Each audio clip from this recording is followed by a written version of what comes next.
Bienvenidas y bienvenidos, gracias por estar en este programa y gracias a Frank LaRue, que es el relator especial de Naciones Unidas sobre la promoción y protección del derecho a la libertad de opinión y de expresión. Bueno, está en la parte final de este periodo que ha vivido como relator para Naciones Unidas.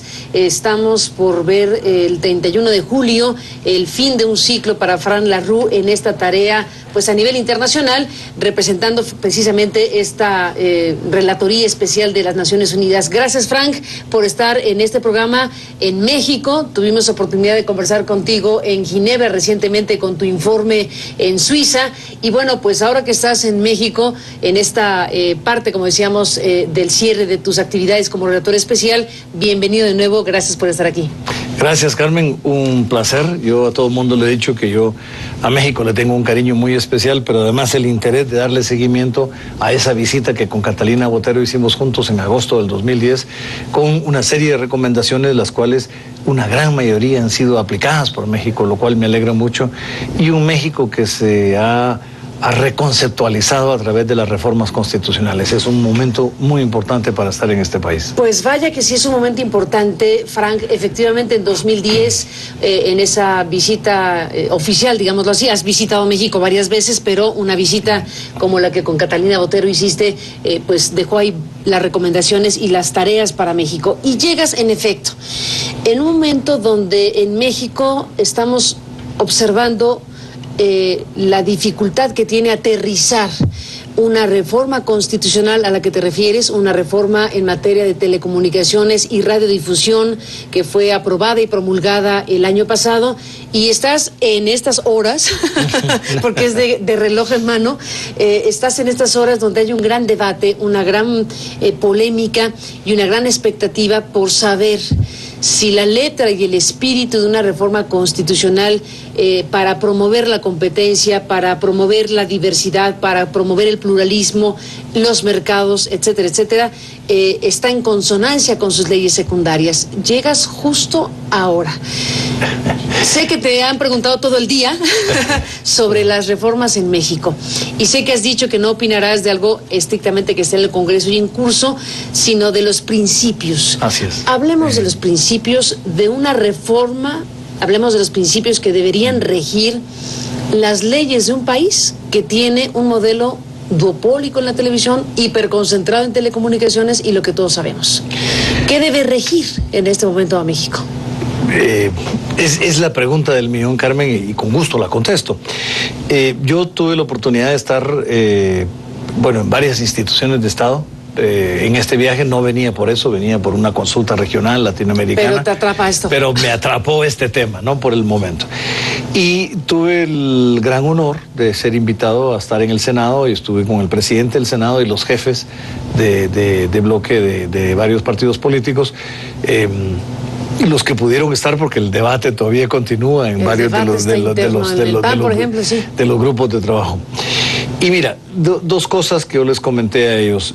Primero, yo creo que México es un país que ha sentado primero grandes ejemplos en el sentido de que todos los países tienen que ir mejorando sus estándares, y México es un país que tiene un compromiso con los derechos humanos y logra corregir la marcha. Digamos, cuando vinimos con Catalina en la visita, recomendamos un mecanismo de protección de periodistas, y el mecanismo ha sido creado. No está funcionando en la práctica, pero el mecanismo ha sido creado. El desafío ahora es hacerlo funcionar. Se establece el derecho de atracción de los delitos a la jurisdicción federal de los delitos de violencia contra la prensa. Tampoco se han procesado a nadie por estos delitos. O sea, hay un cumplimiento, hay un inicio de un proceso, pero que debe ser continuado. Y me parece a mí que esto es muy importante. Hay que hacer algunos casos simbólicos de investigación desde la PGR, desde la Fiscalía Federal, digamos, de estos incidentes, para llevar a proceso en tribunales federales, para dejar un ejemplo de que México quiere erradicar la violencia contra la prensa. Pues después vienen las reformas constitucionales, y hoy me encuentro con varios temas. Siempre he mencionado el IFAI como un tremendo modelo de institucionalización del acceso a la información pública. Pocos países en el mundo, o sea, muchos países tienen un órgano institucional encargado de la vigilancia, pero con muchos múltiples mandatos. México tiene un órgano exclusivo para el tema de acceso a la información. Y hoy con la reforma constitucional se convierte en un instituto federal autónomo. Tuve la posibilidad y agradezco de estar con la presidenta y casi el pleno completo de los comisionados del IFAI. Lo mismo iba a suceder con el INE, desgraciadamente por razones personales, el fallecimiento del padre del presidente ya no se pudo hacer. Pero por cierto, un gran y querido intelectual mexicano me encontraba. Don Arnaldo Córdoba. Y la traslado mi más sentido pésame al presidente del INE. Y yo creo que es muy importante ver que en mi último informe sobre comunicación político-electoral, cuando tú estuviste en Ginebra, mencioné en el Senado que gran parte de las recomendaciones que yo estaba dando tenían que ver con México. Por ejemplo, en el caso de México se fortalecía el órgano regulador electoral, al órgano electoral del país, a la institución, y se le convertía también en un instituto federal autónomo, al INE, y además se le daba entre sus potestades el manejo de la publicidad pagada del proceso electoral.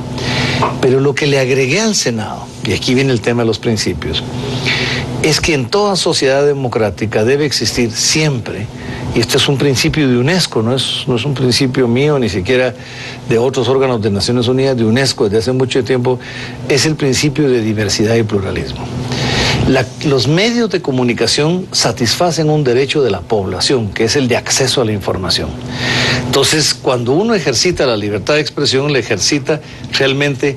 Siempre hablamos de las dos dimensiones, yo ahora estoy hablando de tres dimensiones, porque uno ejercita el acceso a la información para ejercitar el derecho al libre pensamiento y el derecho a la opinión, y luego ejercitar la expresión de esas ideas, pensamientos y opiniones. Ahora, para poder tener un pensamiento propio y lograr opiniones propias hay que tener mucha información y diversa información. Cuando uno estudia en las universidades, ¿por qué las universidades se llaman universidades? Porque se trata de que el pensamiento sea universal, de que los estudiantes contrasten ideas. Pues eso mismo se supone que hace el público. El público tiene el derecho a contrastar ideas, a contrastar información y a desarrollar su propio pensamiento y sus propias opiniones. Y cuando no hay ese contraste de ideas, para mí el fenómeno que se da es que no está habiendo información, sino lo que se está dando es inducción de un pensamiento forzado de alguna forma, ¿no? Entonces, este es un principio genérico, pero yo además lo apliqué a mi informe sobre comunicación política y diciendo que en los procesos electorales, político-electorales, la democracia se define todo el tiempo, no solo en las elecciones, por la participación ciudadana. Pero en los procesos electorales donde la población va a tomar decisiones sobre los futuros gobernantes, es donde más pluralismo tiene que haber y es donde más diversidad. Porque si no, uno se corre el riesgo de que haya inducción de ideas o inducción de propuestas electorales y políticas. Entonces yo propongo, por ejemplo, en mi informe, que tiene que haber una transparencia total de las finanzas electorales para que no lo infiltre el crimen organizado y dineros ilegales. Pero tiene que haber una total transparencia de los propietarios de los medios también, sin condicionar el contenido. Pero un medio tiene el derecho de apoyar a un candidato a un partido, eso es perfectamente legítimo, pero la población tiene el derecho a saberlo, a saber a qué partido y a qué candidato apoyan. Y para eso tiene el derecho a saber quiénes son los propietarios del medio, hasta la identificación de la última persona que tiene acciones en la propiedad de un medio. Entonces este es un elemento que propongo ahí, la transparencia total de las posiciones.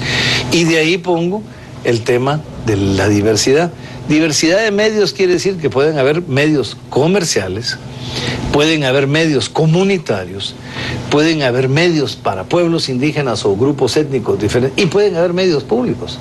Y es el balance de estos medios. En América Latina pecamos de haber pensado que solo lo comercial era de calidad y que lo no comercial era deficiente.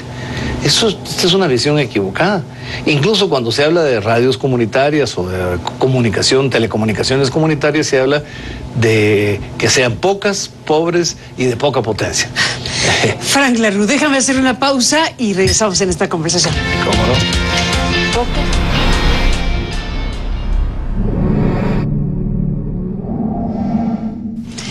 Frank LaRue, regresamos en esta conversación. Bueno, nos has dado un panorama muy amplio sobre los principios en general que quedan en tus recomendaciones para México y en general.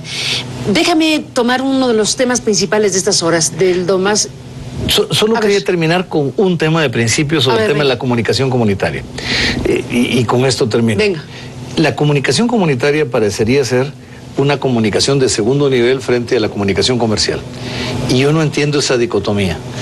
Digamos, se habla de que no pueden comercializar porque es competencia desleal. ¿Competencia desleal por qué? Sí, o sea, son no lucrativos, cierto. Pero competencia, no entiendo por qué el carácter de desleal. Pueden comercializar productos mientras no genere gananciales, o sea, pueden comercializar espacio igual que cualquier otra radio para mejorar su equipo, para pagar sus salarios. Los trabajadores de una iniciativa comunitaria de telecomunicación son tan trabajadores y tienen los mismos derechos laborales que los trabajadores de una empresa comercial. Entonces aquí lo que está en juego es el principio de igualdad ante la ley que toda Constitución y la Constitución de México tiene. Entonces, por ejemplo, se les quiere limitar la potencia. Esto en todo el mundo, ¿no? Se quiere decir que las radios comunitarias deben tener medio de potencia. No entiendo por qué. Si el nivel de potencia depende de la comunidad a la que van a abarcar. Son un servicio comunitario. Si la comunidad es grande, pues tendrá más potencia. Si la comunidad chica, tendrá poca potencia. Si es un grupo indígena, lo importante es que cubran el territorio lingüístico de esa comunidad indígena. Entonces, ni la potencia debe estar definida arbitrariamente, sino en función del resultado, ni se le debe dar condiciones distintas al de una radio comercial. ¿Por qué? ¿Cuál es la lógica? Ni los trabajadores deben tener menos protección que cualquier otro trabajador. Buen tema, sin la menor duda, también muy importante en esto que debe ser un debate muy relevante para México en estos días. El asunto de servicios o sector. México diseñó un concepto que es preponderancia. Y entonces, que por cierto es una novedad. Yo me vine mexicana. Absolutamente mexicano. A la mexicana. Entonces sí. A la mexicana se crea el concepto preponderancia que está en la Constitución. Y entonces establece que debe haber criterios para decir este ente corporativo es preponderante o no en un sector o servicios. Y el debate hoy está ahí. Para determinar si un agente económico es preponderante, desde tu punto de vista, con los principios que estás exponiendo, ¿debe ser por sector, es decir, por todos los servicios en conjunto, o debe ser por servicio para determinar la preponderancia? Regreso al tema de principios. Yo debo confesarte, y te lo decía, este tema me vengo a encontrar en este viaje con el tema de la preponderancia. Yo no lo había trabajado antes, pero a mí me parece interesante porque cuando uno establece el principio de diversidad y de pluralismo, estos son principios antimonopólicos, anticoncentración. Algunos países tienen normas que no todo el mundo acepta. Estados Unidos, que es de los más rigurosos en la legislación antimonopólica, tienen, por ejemplo, una prohibición absoluta de propiedad cruzada.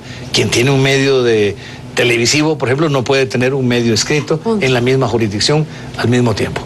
Y alguna gente no lo entiende y le parece arbitrario, pero es el pluralismo el que prevalece. ¿Por qué? Porque por encima del derecho de los propietarios de medios está el derecho del pueblo de estar informado con pluralismo de ideas y de posiciones. De nuevo es este debate. La sociedad democrática se define por un debate amplio y lo que se está defendiendo es este debate amplio. Entonces, en México han inventado este concepto de la preponderancia que a mí me parece interesante porque lo que no tenía el principio de diversidad y pluralismo eran indicadores claros. Diversidad sí. La ley de Argentina divide en 33% el cuadrante para comerciales, comunitarias y públicas. Yo no le pondría un porcentaje porque me parece que hay un manejo distinto del espectro. Pero lo que sí es cierto es que nadie puede tener más del 50%, porque quien vaya a tener más del 50% ya tiene la mayoría de medios, ¿no?, de un servicio especial. Y esto sí es un problema, porque si yo soy propietario de más del 50% de medios radiales, o soy propietario del 50% de medios televisivos o más, entonces yo puedo condicionar el debate. Y como lo que no hay que olvidar es qué es lo que se está defendiendo. Se está defendiendo la diversidad de medios con la pluralidad de ideas que la población reciba. Entonces no es un tema arbitrario. Entonces, como digo, me tomó de sorpresa este tema de la preponderancia, pero me parece que México ha inventado una cosa interesante, ha inventado un indicador para medir dónde está una concentración indebida. Si hay una preponderancia de un medio específico en un servicio especial, por ejemplo en televisión, entonces se puede indicar, no debe pasar del 50%, debe haber mayor... Sin duda, Frank. Aquí el tema es, ya existe, se acuñó el concepto de preponderancia. El criterio fundamental para determinar que un agente es preponderante debe ser identificar esa preponderancia en el sector, es decir, en el conjunto de servicios o en cada uno de los servicios. Ese es el exacto debate en este momento en México. Claro, es que yo creo que aquí la respuesta está, es un juego de palabras, pero la respuesta está en el mismo concepto. Hablar de un sector es englobar grandes unidades de servicios. Yo pienso que eso derrota el propósito. El propósito es decidir quién en el servicio de televisión tiene la preponderancia en televisión. ¿Abierta? Abierta. ¿O de paga? ¿Quién en la televisión de paga tiene la preponderancia? ¿Quién en la radio tiene preponderancia? Es decir, me parece... ¿Quién en la telefonía? ¿Y quién en la telefonía? ¿Quién en cada uno de los servicios? En cada uno de los servicios. Es decir, yo personalmente pienso, no estoy diciendo que yo tengo mejor forma de interpretar algo que se diseñó en México. Lo que estoy diciendo es que en función del propósito constitucional, porque el gran llamado que hacía yo al Senado hoy es, yo felicité a México. México hizo algo que pocos países hacen. México se reconceptualizó como Estado. Es un paso enorme como Estado. Y se reconceptualizó a partir de una visión de derechos humanos, que está en la reforma constitucional. De acuerdo. Aquí el tema, Frank, déjame hacer una pausa y regresamos. Esto de reconceptualizar al Estado en reformas constitucionales, no te lo voy a discutir. La gran pregunta hoy, si hay riesgo o puedes percibir riesgo de que esa reconceptualización puede estar en peligro si en leyes secundarias se establecen criterios que van en sentido contrario del espíritu y o la letra de esa Constitución. Después de la pausa, hablamos.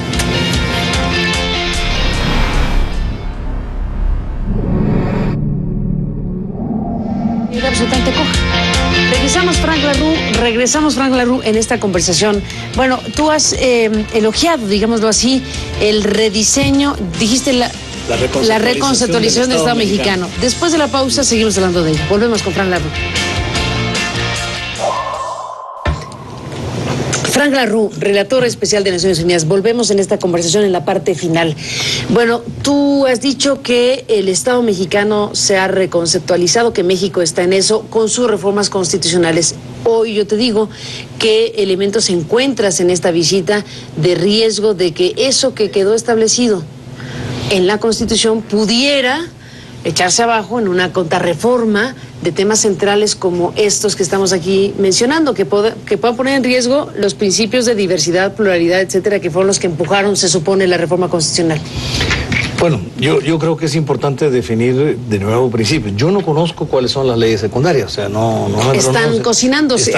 Las están discutiendo, sí. Yo estuve en el Senado y habían comisiones que seguían trabajando. Pero yo lo que sí dije en el Senado cuando estuve ahí es que si un país dio un paso tan importante como el que dio México, que me parece trascendental en la historia de México, pero que además es un modelo para el mundo, un país que se reconceptualiza a partir de los derechos humanos, hay que ser fiel a esa reforma. O sea, es importante que la ley fundamental, la Carta Magna de un país, la Constitución, tiene una letra y tiene un espíritu.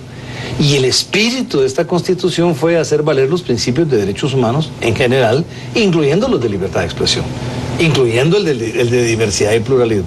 Entonces, yo no sé cuáles van a ser las leyes secundarias, pero me parece a mí inconcebible que una ley secundaria pueda negar el espíritu de la reforma. Eso no se debe dar. Las leyes deben darle continuidad y un desarrollo mayor y profundizar los planteamientos constitucionales. Y una ley secundaria y una legislación ordinaria del país no pueden entrar en contradicción con la Constitución, primero porque se vuelven inconstitucionales, pero segundo porque es la negación de ese espíritu democrático que creó esta reforma constitucional. Entonces ese es el planteamiento que yo hice en el Senado, que yo planteaba que me gustaría ver que el trabajo que están haciendo las comisiones y la redacción de estas leyes secundarias va en ese mismo espíritu con el que se redactó la Constitución. Pues ese es el gran tema para nuestro país en las próximas horas y días, porque estamos por ver que se determine un periodo extraordinario y se antoja que de aquí a la semana que entra, se tendrán leyes secundarias para la reforma constitucional. Además del tema de sector o servicio, que has dado tu comentario al respecto, de lo que has oído durante el día, ¿qué otras cosas te parecen importantes que el Congreso mexicano no deje de ver? Los riesgos o las inquietudes que te deja este debate abierto. Bueno, 3 temas salieron. Uno, la preponderancia, que ya dije que es una creación mexicana, pero que hay que aplicarlo bien. A mí me parece que es un lindo concepto, pero que hay que aplicarlo bien a servicio por servicio para ver quién es el factor preponderante en cada uno de ellos. Segundo, es el tema de las diferentes formas de comunicación. Hay que reestructurar la comunicación pública independiente. Yo soy gran creyente en la comunicación pública, pero establecer mecanismos de comunicación comunitaria, especialmente en países de América Latina que tienen población indígena. Esto es importante, en igualdad de condiciones, porque lo que no podemos hacer es crear un doble estándar. El hecho de que haya una radio para pueblos indígenas no le va a dar menos derechos que una radio comercial para núcleos urbanos. ¿Por qué los pueblos indígenas van a gozar de un derecho inferior? Eso es contradictorio con los planteamientos constitucionales sobre pueblos indígenas y la igualdad ante la ley. Y tercero, el tercer elemento, yo escribí en junio del año pasado un informe sobre privacidad y libertad de expresión. Esto tenía que ver con uno de los temas de discusión en el mundo, si las comunicaciones hoy por internet, por ejemplo, podían tener menos privacidad que lo que eran las comunicaciones por escrito antes, la correspondencia. Yo planteaba que no, que la privacidad es distinto a la libertad de expresión, pero son 2 derechos vinculados. Si no hay privacidad, no hay respeto a la privacidad, entonces hay intimidación. Y la intimidación es un elemento limitante a la libertad de expresión. Entonces, es válido el interferir en una comunicación para una investigación penal, pero con el debido proceso judicial, con una orden de juez, con un proceso, con un objetivo bien definido y con un periodo límite. Lo que no es válido es hacer un monitoreo de comunicaciones masivo, sin objetivo definido, sino para ver qué sale, y que no puede ser una decisión arbitraria de los órganos de seguridad o de inteligencia de ningún Estado. Dicho sea de paso, esto lo escribí para el mundo entero. O sea, para el mundo, que cabe perfecto. Frank, nos vamos. Gracias por estar aquí y por estar en este programa. Y bueno, pues felicidades por este periodo que has durado como relator especial de Naciones Unidas. Gracias, Carmen. Gracias por estar aquí. Un placer haberlo compartido con el pueblo mexicano y contigo en particular. Muchas gracias, Frank. Estamos en contacto de todas maneras en esta visita y lo que está por venir. Gracias por estar en este programa y nos vemos el día de mañana. Gracias, Frank.